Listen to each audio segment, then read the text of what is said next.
Күн үзәк яңалыкларга килгәндә республикада ковидтан мобиль прививка пунктлары эшләүләрен дәвам итә. Медицина хезмәткәрләре махсус автомобильләрдә Татарстанның барлык шәһәрләрендә йөри. Иң мөһиме алдан язылырга кирәкми. Әлеге хезмәтнең уңайлыклары турында киләсе сюжетта. Гадилә Альмиева ковидтан прививка ясатыргамы юкмы дип озак уйланган. Мобиль бригада килгәч, бу ниятен чынга ашырырга уйлаган. Я прививаться как-то боялась, но когда в нас... Башта мин прививка ясатудан курыктым. Ә без яшәгән ишек алдына вакцина ясарга шундый машина килеп җиткәч, тәвәккәлләдем. Худайга тапшырып прививка ясатырга булдым. Бу чиратта барысы да бер-берсен белә. Бер ишек алдында күрешеп торалар. Очрашкан чакларда прививка ясату турында да гәпләшкәннәр.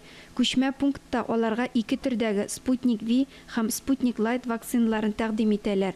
Люди говорят, проверено, знакомые, что она менее такая безболезненная и сидящая. Түбән Камада күмәкләп ковидтан прививка ясату акциясы беренче тапкыр гына узмый. Аның төп бурычы коронавирустан вакциналаштыру процедурасын мөмкин кадәр уңайлы итү. Удобно, никуда ходить не надо. Бер кая да барып торасы түгел. Бигрәк тә эштән соң поликлиникага барырга, алдан язылып чираттырырга да кирәкми.